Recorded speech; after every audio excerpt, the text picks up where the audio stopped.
Previously on Popping Collars. And I think one of the things that I thought was interesting, and people talking about how he preached in some negative things. That he didn't mention Jesus, he didn't do this, he didn't do that. I loved it, and I was very upset when the PBS announcer said, "Oh, his talk was almost like a sermon." And I was like, "Have you been to church?" It's almost like a sermon. Okay.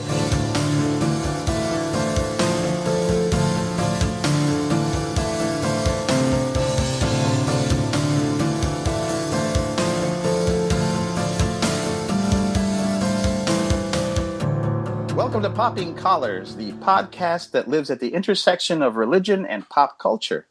My name is Ricardo Avila. I am the rector at St. Luke's Episcopal Church in Los Gatos, California. With me today is my co-host, Greg Knight. Greg, what are you up to these days?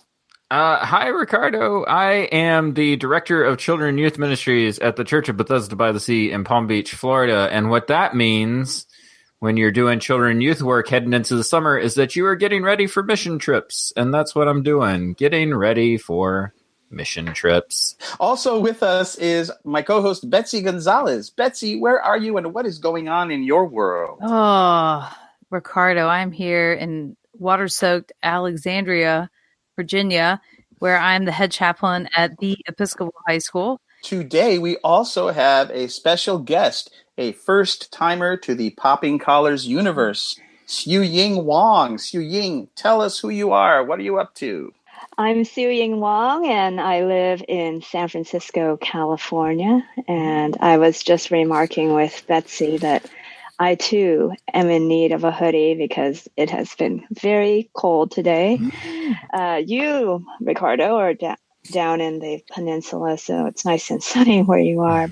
I'm the priest and rector of a church, actually, in the peninsula, St. Thomas Episcopal Church in Denver. Sunnyvale. I was thinking about Denver, sorry. This is episode 84 of Popping Collars, and I believe today's topic can officially be called an annual tradition. It is our summer book club episode. Yay! We've done it 2 other times. Yay, book club. When you were a kid and summertime hit, the next 3 months were all about playing outside with your friends, going to the movies, and taking family trips in your wood-paneled station wagon. I realize I'm dating myself with that intro. But for some of us, summer also meant parking ourselves on the comfiest chair in our air-conditioned neighborhood library and reading the days away. The surroundings may have changed and you're now on a lawn chair at the beach or on a bed with your Kindle, but the magic of summer reading remains. Much like previous summer book club episodes, each of us has 3 books to recommend. So we will do a round table or round robin discussion, with each of us taking a turn and revealing first our bronze medal choices, then our silvers, and then our golds. And so by the end of this episode, you will have a dozen new books to check out on your own. Greg, how about you? Why don't you go first? What is your bronze pick? One of the things that I also feel pressure to do is to have some kind of theme running through my picks, and not go sort of scattershot all over. So my theme for this year is movies and books about movies. Because that's kind of where my head has been lately, is in this, how do people make things and how do people create things? And how do you get armies of folks working together to create art? So my first pick is a book that answers that question directly. It is a book called Talking Pictures by former guest of the show, Anne Hornaday. Yay, Anne, friend of the pod. Yeah, that's right. Friend of our little podcast here. She is the chief film critic for the Washington Post, and she joined us for a conversation last season, I think. It was last season, about film criticism and how it relates to our little church world. And anyway, she wrote this really great sort of deconstruction of the movie making process in Talking Pictures. And what she does is each chapter goes through what it takes to sort of make a movie. So she starts with the script and writing and how the script works. And then it goes on to like the casting of actors and moves on to the choice of director and sort of stuff like that. One of the things that can happen in ministry, especially in parish ministry, is that when you're in an area like I am, which is children and youth ministries, you can be so focused on your area that you lose sight of what everybody else is doing, right? You're part of the whole thing, but you're only just kind of a part of it. Sometimes it's hard to see how it's integrated into the whole, because you tend to be siloed into youth rooms and onto Sunday school halls and stuff like that. And so what I really like about this book is that it takes that sort of broader view and how those things come together and make beautiful expressions that we see on the screen, and sometimes, beautiful messes that we see on the screen, like the last Avengers movie and stuff. I used to wonder, like, how on earth a director can make a movie. There's so much involved, right? And the thing is, it's a whole team. It's hundreds of people when you see those credits roll. My best friend, Heather Donnell, I don't know. Have you met her, Ricardo? I don't know. I don't think so, no. Well, she's my best friend, and she's a filmmaker. Being a director, I think it is like being a priest at sometimes, because you have to, you want an actor to correct their work, but you have to do it in a way that doesn't completely deflate them. Right. Yeah. And thank you for pointing out the fact that the word rector is in the word director. There we are. The director. Director. Don't say that. Director. Yeah, that starts to get really troubling. That's the movie we can make. Don't put too big of a pause in between. Betsy, what is your bronze medal? My role typically in book club episodes is the fact that I am a big audiobook fan. The book that kind of kept popping up and people kept recommending, and I kept kind of choosing other things, was Celeste Ng's book, Little Fires Everywhere. That's one of the best novels of 2017. Celeste grew up in Shaker Heights, which is where this is in Ohio, which is where this book is set, like kind of one of those very planned suburbs. It's kind of 1990s based, which, hits a cultural tone for me. I also enjoy it when books kind of pull on the culture of a time that isn't too far away from where we are sometimes, but then also moves through time. So this book moves through time, and it talks about a very interesting artist and a single mom moves into this town and starts renting from this family, a family that kind of has a lot of facade going on. So is this like a coming of age story, Betsy? Yeah, and so you end up kind of moving through time. So you'll have kind of the coming of age stories of two characters who are now adults in the current time of the book. Oh, okay. Go back to them, and then you come here, and then they now have teenage daughters. And maybe some of it is I also work with teenagers in that position. But that kind of mother-daughter kind of experience. Thank you, Betsy. That is actually, I listen to a lot of audiobooks as well, and that is in my queue at this point. Oh, yes. Oh, I can't wait. We will turn to our special guest star, Xu Ying. Xu Ying, what is your bronze medal choice for today? Well, speaking of themes, I do realize that I have a certain theme, the season after Pentecost, maybe. And of course, this book that I've chosen is called The Kingdom of Ordinary Time. And It's a book of poetry by Marie Howe. So Marie, Howe, Howe. Have you ever heard of her? No. She is the poet laureate of New York. She's fascinating because she kind of ended up in poetry, not on purpose, but started writing, and then was really embarrassed when someone said there's a spiritual aspect to your poems. And she, saw herself as an elevated atheist, right? Too smart for all that jazz. She became a Roman Catholic, and it's just fascinating to watch her journey. But this book of poetry is called The Kingdom of Ordinary Time. I think I'll just read from the book so you can get a sense of what her poetry feels like. Jesus must have been a saint, I said to myself, looking for my lost car in the parking lot later, stumbling among the people who would have been lowered into rooms by ropes, who would have crept out of caves or crawled from the corners of public baths on their hands and knees begging for mercy. If I touch only the hem of his garment, one woman thought, I would be healed. Could I bear the look on his face when he wheels around? Wow. The Star Market by Marie Howe. The Kingdom of Ordinary Time. Thank you, Xu Ying. You have just single-handedly elevated this podcast. So good. Poetry. Oh my God. I'll bring it back down a few notches. All yeah, right, now- yeah, Ricardo, this is you gotta, Lower. That's my What are you top. gonna do? No, actually, my bronze pick, I think, is fantastic. It's a young adult novel that I heard on audiobook, amazingly read by a woman named Bonnie Turpin, and it's called The Hate You Give. Oh, It's yeah. a young adult novel that came out last year by Angie Thomas. I believe it's her debut novel. It was, well, as the cover of it says, stunning by said John Green, who wrote The Fault in Our Stars. It's so good. It's a lot of things all at once, and it does all of them well. So it's about an African-American teenage girl named Star Carter. She lives in a harsh neighborhood. The plot point that happens is she's in a car in the passenger seat with her best childhood friend, and he gets stopped by the cops and shot and killed. And so there's all this fallout. And at the same time, she's living in Garden Heights, which is kind of the harsh, hard neighborhood. But her parents bus her and her two brothers to a different neighborhood where the school is really nice and all of her friends are white or non-black for the most part, and how she has to behave a certain way when she goes to the high school. And then she comes back and she gets teased for being white at her home neighborhood.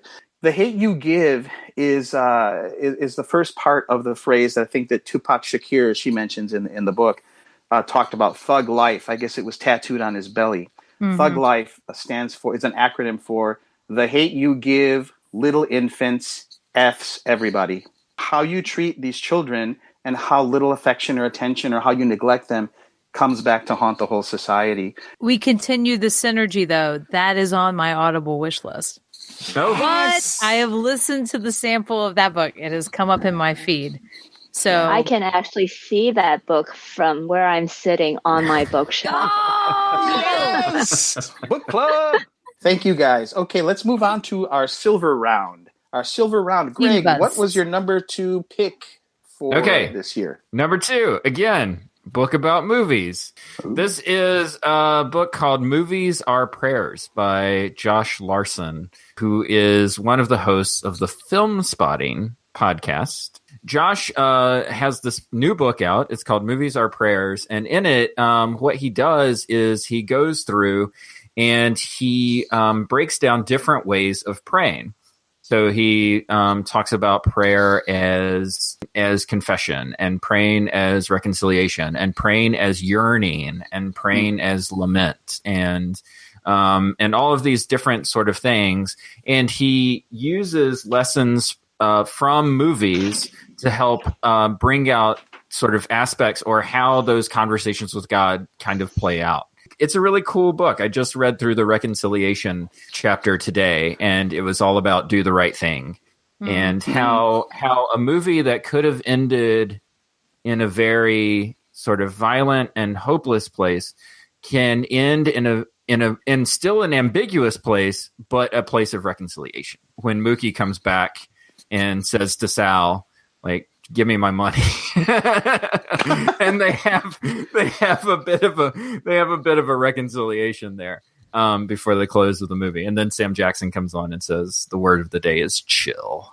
What is your, Betsy, what is your silver medal choice today? All right. So my silver medal choice comes from my true crime obsession. Oh. My love of podcasts like My Favorite Murder and Last Podcast on the Left and all of that. I went kind of back into the vault for a book that a lot of true crime enthusiasts recommend as a book to check out. And so it's The Stranger Beside Me, the shockingly true story of serial killer Ted Bundy. Ooh. Ted Bundy is one of those characters, the sociology part of me is always curious about how people are made. I don't believe people are made to be bad or made to do bad things, and it comes from someplace. And that part of me that tries to find that empathy place. And so this is written by Anne Rule, who is legendary true crime writer who I believe died maybe 3 years ago. And she knew Ted Bundy because they lived in the Seattle area at the same time. They worked at a 911 like hotline, for people to call who were in trouble, and they would, like a suicide prevention thing. And so he was kind of this young guy in his 20s, and she's this mom of 3 or 4 at the time who was on her way to getting divorced, and he was kind of this younger brother. Lorelei King does the narration. It is an 18-hour and 31-minute audiobook. I'm trying to think if I've ever been in a position where I've so misjudged someone, and just kind of when we can be blinded by our own story that we've kind of told about a person. Or what we want to believe. I always wonder about the people who are interviewed on the local news, like whenever something bad happens, and it's like, well, I just never thought that they were capable of blah, blah, blah. Just the nicest guy. Yeah, it's the reality that you create for yourself, right? Right, as opposed to, they were really kind of weird and creepy and a loner. And, I mean, you get kind of one or the other. Okay, so my silver pick is a book by Willie Jennings. The book is called The Christian Imagination and the Origins of Race. He's a professor of theology, and I didn't even know there was such an award as Theologian of the Year. What? Where is that award show? What does that red carpet look like, everybody? I know, we just imagine, turn this way, over here. It looked like the Met Gala, right? Like it looked just like the Met Gala. Yeah, I think he won that award in 2015, Theologian of the Year. I want to just be very clear from the beginning. It's a very difficult book. It's difficult because the language is difficult, and it's difficult because the concepts are difficult, and it's difficult because it deals with a very difficult topic. The construction of race in the context of medieval soteriology and slave trade. Oh no, soteriology. Oh God. Betsy's flashing back to seminary. Oh yeah. Oh, right. Marion Grau, I see you. And it's not just any kind of soteriology; it's medieval soteriology, right? And the slave trade. But this book is incredibly relevant. Although you have to get through it. You gotta want it. You gotta want it. Because I think the conversations around race are highly emotive today, and with very little understanding of how this system came about, how it operates.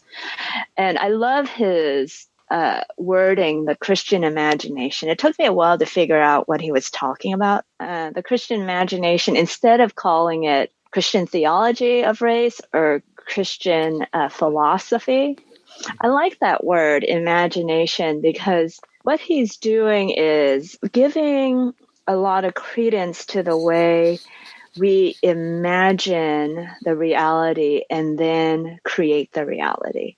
I know we don't always want to read something difficult. I know your intro, Ricardo, was about lounging in a comfortable chair. It sounds like a major beach read, right? Yeah, this is not that kind of book. You should be sitting up and taking notes. But the gains of reading this book, I think, can cause a revolution in yourself. I think, and a revolution in ministry. Thank you, Xu Ying. Man, Xu Ying, I don't think we can have you on the show anymore. Yeah, Ricardo, you're an idiot. I know. You're out.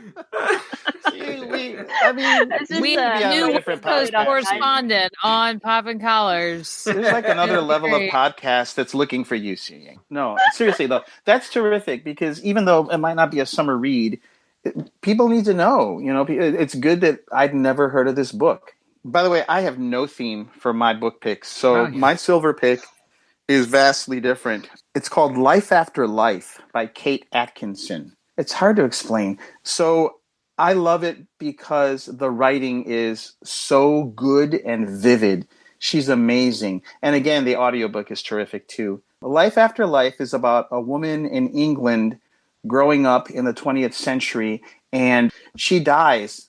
It's like Groundhog Day a little bit. So she dies in infancy at the beginning of the book because there's a storm and the midwife doesn't make it. Then the next chapter, it all starts again, and she grows a little older as a kid, and then she falls out a window and she dies. And then it keeps going, and you never learn why this is happening, but it's fascinating because the very beginning of the book starts out with her as an adult, and she's at a table with Adolf Hitler, and she pulls a gun and is about to shoot him. So you're like, how does that happen? She gains a sort of intuition in each new iteration of her life from what went before. So she'll avoid that path where the child molester was, and save her neighbor who got killed by the same guy without knowing why, right? And it can be a little frustrating because you want answers, but the writing is so vivid and the reading of it in the audiobook is so good. It's like true history, but like sci-fi'd up. The novel Life After Life, I think, is fantastic. A little frustrating. I think will stay with you. It stayed with me for years after I first heard it. Okay. That has also come up on my audiobook thing. So basically, Ricardo, I think you're a 43-year-old woman on or I am a 51-year-old gay Latino. 51-year-old Hispanic gay man. I think that it's one way or the other. It's with something maybe in the middle. We'll meet in the middle. You guys, so we are on our final round, our gold medal round. It's gonna be good. Everybody's nervous. Greg, what is your number one pick? Greg, something. Hold on, it's coming to me. It's about movies. It is kind of about movies, but I do want to. I have a solid streak going on this show, and I'm going to keep it alive. I recommend a graphic novel for my number one every single time, because if I am going to read a book, it should have pictures. My book is called Tale of Sand. It is a script that was written by Jim Henson and Jerry Jewell. Between the years of 1967 and 1975, they worked on this draft, and it went through 3 iterations before it hit like a final draft, but it was never created because by the mid-70s, Jim Henson had gotten into his Muppet projects and started Sesame Street and stuff like that. This was the only finished script that Jim Henson ever wrote that was never filmed. It was dusted off from the Henson estate and illustrated by a tremendous graphic artist, Ramon Perez, who, this book is gorgeous to look at. And it's really told through the images because there's virtually no dialogue. And if you've ever seen a Henson film, so think to yourself like Dark Crystal and Labyrinth and stuff like that. It's really bizarre. Like his stuff is really sort of surreal and bizarre and absurd. And this may be one of the more surreal things I've ever seen or read. I can't necessarily even tell you what this book is about. It's not linear and it's complete chaos in some moments, but it is enthralling to look at. And I keep finding myself coming back to it over and over again and trying to find an image that makes sense. I like stories that aren't easy to understand, where someone is trying to communicate feelings and thoughts, but they don't necessarily add up to anything that you can make sense of unless you kind of dig through it and parse through it. And Tale of Sand is something that you're going to have to parse through several times in order to find whatever it is that Henson and Jewell are trying to get at. Betsy, what is your gold medal winner this year? Okay, so it's called The Female Persuasion by Meg Wolitzer. There is some moving around through time for the characters, right? You're dealing with generation gap of an older person, parental age, and then kind of these young adults, and following this woman, Greer Kadetsky, and who's starting her freshman year. This is not where she wants to be. She wants to be at Yale with Professor Jennings, taking classes on the Christian imagination. But instead, she's at this fictional school that has given her a ton of money because her parents can't get it together and they didn't fill out the financial aid paperwork correctly, right? She's an incredibly brilliant person. And so you meet through her kind of high school boyfriend who they're still dating. He's at Princeton though. And this moment of interaction that she has with an older person and this little seed plant with this person goes on to kind of find her back in this woman's orbit later on. And then you're in current time. But then you also bounce back to Faith Frank's life when she graduated from college and went to go be a waitress in Las Vegas. And, you know, kind of those sort of like, it's like Gloria Steinem going and working for the Playboy Club, you know, like that kind of thing. It's just an interesting take on feminism and the motives behind improving women, and when those motives succeed, when they fall short. Thank you, Betsy. Is it so generational stuff going on? It sounds like, right? Yeah. I mean, is this what happens when you're a 43-year-old woman? I mean, you can tell me, Rebecca, you know. Let me tell you, Betsy. Let me tell you, I'm really looking for some, you know, generational influences and some cross-generational stuff. I don't know, maybe. Right. But that comes up in the book, though, right? Isn't it like the younger and the older feminism? Yeah. Wow. It's really interesting. Different waves. So, yeah. Okay, Xu Ying. All right. Class it up once more. Okay. Gold medal. I think I'm actually going to recommend The High Divide.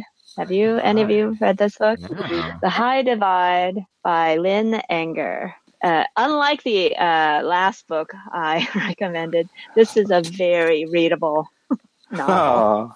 It is the one you would sit in a comfy chair and you would just walk into this book as an alternate reality for a few hours at a time. It is very delicious to read. It's set in 1886, and I don't want to give it away. There's a man who is going to be bankrupt. He needs to find work, but instead he is haunted by a thing in the past. And this thing that he perpetrated, he needs to find redemption. And in order to do so, he must abandon his family. The book is essentially written in two scenes, what he's doing and what the family is doing to cope with his absence. Season after Pentecost, I think that's also a time to work on the nitty-gritty of forgiveness. But we often talk about forgiveness as something we want to be able to do for another person, right?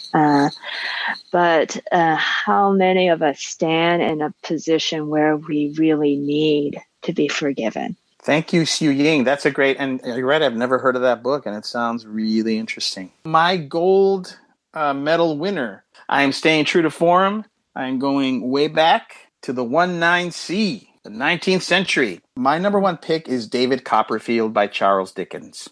Ooh, So, of course. I know. Not a surprise. And Popping Collars listeners, it was the pop phenomenon of its day. Charles Dickens was major. There were people standing around on the streets waiting for the latest edition of his serialized monthly book to come out. And they would snap it up and they'd read it to each other on the streets and they'd hawk it and they'd share it and it sold out. I mean, how much more pop culture can you get? And you may or may not know the story, but it's about basically a little boy who becomes an orphan and how he grows up and all the characters he meets. I think my favorite thing about this novel is the unbelievable richness of characters. And I don't want to say that as a cliched thing. I mean, the way he writes people, my two favorite characters are Rosa Dartle, this woman who's had a slash across her face. And it's a tragic story, but it's made her angry and enraged at the world. And some of the things she does are intense. And her speeches are like, you could have those speeches now and your toes would curl. Some of the nasty stuff she says because she's been hurt in her life.